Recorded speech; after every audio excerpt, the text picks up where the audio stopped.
अस्सलाम वालेकुम dear student. आज हम न्यूक्लियर केमिस्ट्री पढ़ेंगे और साथ ही इंशाल्लाह हम इम्पोर्टेंस ऑफ केमिस्ट्री इधर पढ़ेंगे। The study of nucleus of an atom is called chemistry. Nucleus आप जानते हैं, अगर नहीं जानते तो आप डायग्राम में देख सकते हैं कि एटम के सेंटर में जो छोटा पार्ट होता है जिसमें प्रोटॉन और न्यूट्रॉन होते हैं, इसको हम न्यूक्लियस कहते हैं।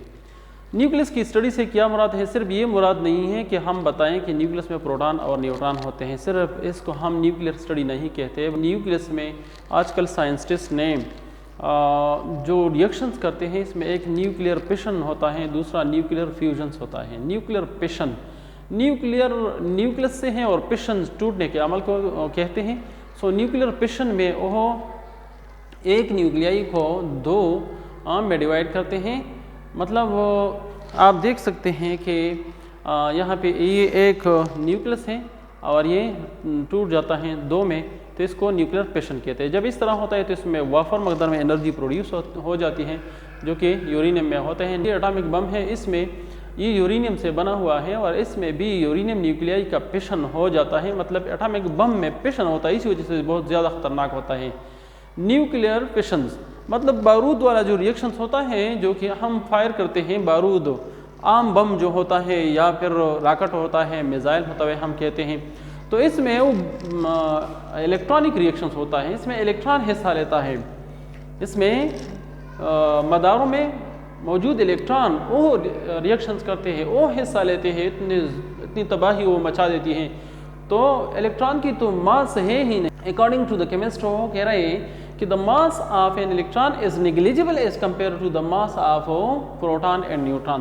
प्रोटॉन और न्यूट्रॉन के निस्बत तो इलेक्ट्रॉन का मास नेग्लिजिबल है। जब इतना नेग्लिजिबल चीज़ जो है इतनी तबाही मचा देती है, मतलब हम जो देखते हैं, तो फिर जब एटॉमिक बम मतलब न्यूक्लियस जो कि बारी ज़रात हैं उसमें जब फिशन होता है तो कितनी तबाही मचाएगी, जाहिर बात है। तो ये एटॉमिक बम है और इसमें जो फिशन होता है, न्यूक्लियस का फिशन होता है, मतलब एक न्यूक्लियस जो है इस तरह के दो में डिवाइड हो जाता है और नतीजे के तौर पर क्या होता है, इसमें नतीजे के तौर पर बहुत कसरत में, बहुत लार्ज अमाउंट में हीट इसमें प्रोड्यूस हो जाती है। और ये बात याद रखिए कि यहाँ पे सिर्फ हीट से नुकसान नहीं होता, बल्कि यहाँ पे जो न्यूक्लियाई का स्प्लिटिंग होता है, बार बार स्प्लिटिंग होता है, इसी बहुत ख़तरनाक किस्म की रेडिएशन निकलते हैं जो तक इंसानों को माजूर बनाते हैं। इस तरह के न्यूक्लियर फ्यूजन्स होता है। फ्यूजन्स में क्या होता है, हम कहते हैं nuclear fusions. Nuclear fusion mean nucleus fusion, इसमें दो न्यूक्लियाई आपस में मिल जाते हैं और एक स्टेबल न्यूक्लियाई इसमें बनता है। फॉर एग्जांपल इधर अगर आप देखें तो ये एक ड्यूट्रियम है और दूसरा ट्रिटियम है। ये दो न्यूक्लियाई जब आपस में मिलते हैं तो एक स्टेबल न्यूक्लियाई हीलियम को बनाता है, और जब ये स्टेबिलिटी गेन कर रहा है तो इसमें लार्ज अमाउंट वाफर मकदार में एनर्जी जो है वो प्रोड्यूस हो जाती है। इसको न्यूक्लियर फ्यूजन्स कहते हैं। हाइड्रोजन बम ब्लास्टिंग होता है। हाइड्रोजन चूँकि वो गैस है तो इसी वजह से उसका ज़्यादा नुकसान जो है हवा में होता है। ये है रेडियो एक्टिविटी। रेडियो एक्टिविटी क्या होती है, हम कहते हैं the spontaneous emission of radiation from the nucleus is termed as radioactivity. Nucleus से एमिशंस किस किस्म क्या होता है, न्यूक्लियस से रेडिएशंस निकलते हैं और इसको केमिस्ट ने, न्यूक्लियर केमिस्ट ही ने इन न्यूक्लियर रेडिएशंस पर रिसर्च किया और साबित किया कि ये न्यूक्लियर रेडिएशंस जो हैं तीन किस्म के न्यूक्लियर रेडिएशंस हैं। किस तरह साबित किया उन्होंने लीड बक्स में रेडियोएक्टिव सब्सटेंस रखा और इसी तरह के एक होल इसमें रखा ताकि इससे रेडिएशंस निकले। और रेडिएशन जो है उन्होंने इलेक्ट्रिक फील्ड के उसके सामने रखा और सामने उसके सामने जो है उन्होंने क्या रखा, एक प्रोग्राफिक प्लेट रखा ताकि इस पर इसकी निशानदेही हो जाए। और फिर जब उन्होंने क्या किया, ये रेडिएशन जब उन्होंने इलेक्ट्रिक फील्ड से पास की तो उन्होंने देखा कि इसमें एक किस्म की रेडिएशन पॉजिटिव प्लेट की तरफ रिफ्लेक्ट हो जाते हैं। पॉजिटिव प्लेट की तरफ रिफ्लेक्ट होना इस बात की दलील है कि इन रेस पे नेगेटिव चार्ज होगा, तो इस वजह से उन्होंने नेगेटिव चार्ज रेस और बीटा रेस कहते हैं। और दूसरी टाइप रेस वो नेगेटिव प्लेट की तरफ रिफ्लेक्ट हो जाते हैं। इसका मतलब है कि इस इन रेस पर पॉजिटिव चार्ज हैं। इस बात की दलील है, जाहिर बात है तो ये पॉजिटिव चार्ज रेज इसको हम कहते हैं या फिर अल्फा रेज कहते हैं। और बाज़ रेज जो है उस बिल्कुल सीधे निकल जाते हैं, मतलब न पॉजिटिव प्लेट की तरफ डिफ्लेक्ट हो जाते हैं न नेगेटिव प्लेट की तरफ डिफ्लेक्ट हो जाते हैं। इसका मतलब है कि इस पर किसी भी किस्म का चार्ज नहीं है, मतलब न्यूट्रल रेज हैं, न्यूट्रल पार्टिकल्स हैं।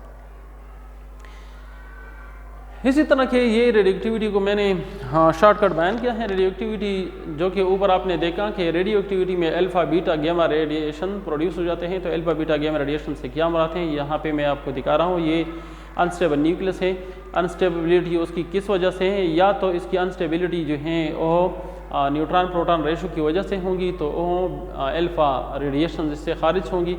और जब वो अल्फ़ा रेडिएशन खारिज करते हैं तो स्टेबिलिटी गेन करने के लिए ही ऐसा करता है।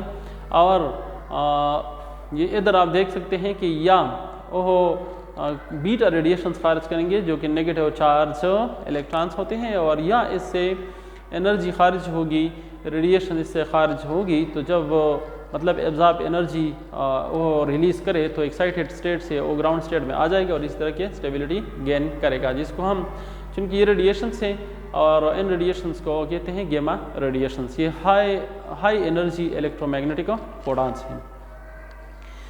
अल्फा डीके किस तरह होता है? अल्फा डीके मतलब ये न्यूक्लियस ये अल्फा पार्टिकल्स छोड़ते हैं और इस तरह की ये न्यूक्लियाई स्टेबल न्यूक्लियाई बन जाती है, इसको हम डॉटर न्यूक्लियस कहते हैं।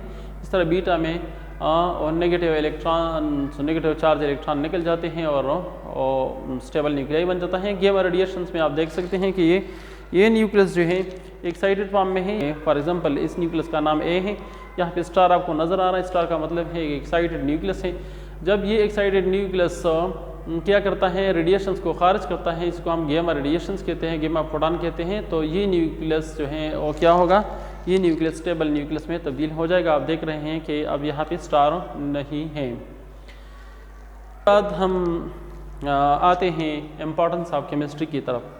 जाहिर बात है कि इम्पॉर्टेंस ऑफ केमिस्ट्री जो है, केमिस्ट्री बहुत इंपॉर्टेंट फील्ड्स हैं और केमिस्ट्री ही है जो कि हम कहते हैं अगर केमिस्ट्री के बग़ैर ज़िंदगी इम्पॉसिबल नहीं है। तो ये बात ज़रूर हम कहते हैं कि केमिस्ट्री ही की वजह से हमारी ज़िंदगी में बहुत सारी सहूलतें, बहुत सारी आसाइशें आई हैं। केमिस्ट्री के फ़ायदे तो बहुत ज़्यादा हैं। केमिस्ट्री के फ़ायदे जो है मैं एक पीरियड में बयान नहीं कर सकता, लेकिन चलो हम शॉर्टली जो है केमिस्ट्री के चंद फ़ायदे हम बताते हैं कि केमिस्ट्री के इम्पॉर्टेंस क्या है।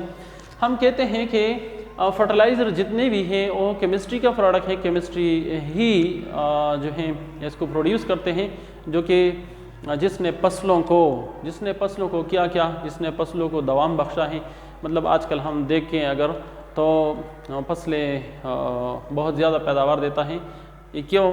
फर्टिलाइज़र की वजह से। इस तरह मेडिसन्स है, डिफरेंट मेडिसन्स हम कहते हैं बहुत डिफरेंट टाइप्स ऑफ डिजीज़ अब आ गई हैं, लेकिन अल्हम्दुलिल्लाह केमिस्ट ने डिफरेंट मेडिसन्स भी बनाए हैं और डिफरेंट मेडिसन्स ही की वजह से इंसान की तकलीफ़ में कमी आ जाती है। इस तरह के प्लास्टिक्स, पॉलीथीन्स वगैरह हैं, ये डिफरेंट टाइप्स ऑफ प्लास्टिक अगर हैं, एक तरफ अगर ये पॉल्यूशन का सबब बनता है तो दूसरी तरफ ये जो है मतलब ज़रूरियात, हमारी ज़रूरियात को भी पूरा करने का एक अहम ज़रिया है। ये पॉलीविनाइल क्लोराइड है, PVC है, और इसी तरह के ये सारी की सारी चीज़ें जो कि हमें नज़र आ रहे हैं ये क्या है, ये प्लास्टिक की चीज़ें हैं। इसी तरह के पेंट मतलब जो कि हम दरवाज़ों को, हम दीवारों को पेंट देते हैं, और जिसने हमारे लिए हमारे घर जो है वो खुश रंग खुशनुमा बनाया है, तो वो paints, different types of paints, ये भी केमिस्ट्री का ही प्रोडक्ट है। इस तरह के सिंथेटिक फाइबर्स हैं। सिंथेटिक फाइबर्स मतलब सिर्फ कुदरती फाइबर्स नहीं, काटन एक कुदरती फाइबर्स है, लेकिन वो ज़ाहिर बात है कि जब पॉपुलेशन बढ़ती है तो वो नाकाफ़ी होगा इंसान की ज़रूरत के लिए। तो ये सिंथेटिक फाइबर्स हैं, मतलब ये केमिस्ट्री जो है बनाते हैं डिफरेंट इंडस्ट्रियल प्रोसेस से, डिफरेंट मैन्युफैक्चरिंग आर्ट की मदद से डिफरेंट सिंथेटिक फाइबर्स बनाते हैं, जिससे फिर जी आप देख रहे हैं कि इससे कपड़े बनाए जाते हैं, कारपेट्स बनाए जाते हैं वगैरह वगैरह, ये सिंथेटिक फाइबर्स ही हैं। इसी तरह के लेदर्स, पॉलिशेस हैं, लेदर जो कि जिसे हम शूज़ बनाते हैं, वास्कट, जैकेट वगैरह, ये सारे की सारी चीज़ें आप देखते हैं। पर्स बैग्स वगैरह, ये पॉलिश हैं जिसकी वजह से हम जो है चमकदार जूते वो पहनते हैं, और ये भी केमिस्ट्री का प्रोडक्ट है। इस तरह टेस्ट रिएजेंट है, जब हम बीमार हो जाते हैं डॉक्टर के पास जाते हैं तो हमें टेस्ट तजवीज़ करता है, लेबॉर्ट्री वाले फिर टेस्ट रिएजेंट इस्तेमाल करते हैं। ज़ाहिर बात है टेस्ट रिएजेंट के बगैर जो है वो टेस्ट नामुमकिन है। एलिमेंट बी केमिस्ट्री का एक अहम जो है क्या है इम्पोर्टेंस है, और एक मैन्युफैक्चरिंग प्रोडक्ट्स है केमिस्ट्री का। इस तरह के ग्लास और डिफरेंट शीशे, शीशा अगर हम देखें तो ये भी बहुत इम्पॉर्टेंट प्रोडक्ट है केमिस्ट्री का, और जिसने रंगीनी लाई है। और रंगीनी तो छोड़िए कि गाड़ियों में अगर शीशा ना होता तो फिर क्या हश्र होता। इसी तरह के ये डिफरेंट शीशे हम देख रहे हैं। इस तरह के इंक हैं, तो इंक से तो इनकार नहीं किया जा सकता कि अगर इल्म की रोशनी है तो इंक इस ब्लैक इंक ही की वजह से है, और ये ब्लैक इंक जो है केमिस्ट्री का प्रोडक्ट है।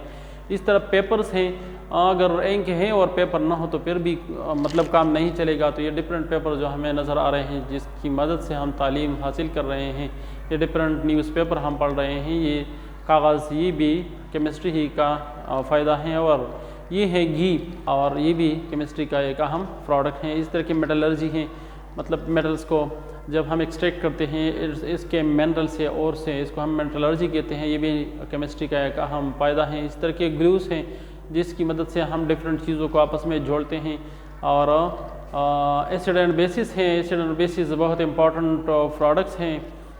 ये एसिड और बेस हैं, पहले भी डिस्कस हुई हैं, तो आप समझते हैं कि एसिड ये ब्लू लिटमस पेपर को रेड करता है, और बेस ये रेड लिटमस पेपर को ब्लू करता है। ये एसिड एंड बेसिस हैं। इस तरह के एक नेगेटिव फ़ायदा इसका ये भी है, फ़ायदा है, नेगेटिव फ़ायदा है। ज़ाहिर बात है कि ये जंग वगैरह के में इस्तेमाल हो रहा है, इसी वजह से मैं नेगेटिव फ़ायदा इसका कह रहा हूँ। तो ये डिफरेंट हथियार हैं, डिफरेंट बारूद, TNT वगैरह जो कि हैं, ये भी केमिस्ट्री ही का फ़ायदा है।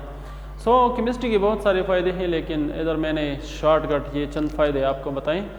These are the importance of chemistry. So आज के सबक में हमने लास्ट जो ब्रांच था न्यूक्लियर केमिस्ट्री वो पढ़ा, और केमिस्ट्री के फ़ायदे, शॉर्टकट हमने केमिस्ट्री के फ़ायदे भी पढ़े। तो आज तक इतना ही काफ़ी है। अल्लाह हाफ़िज़।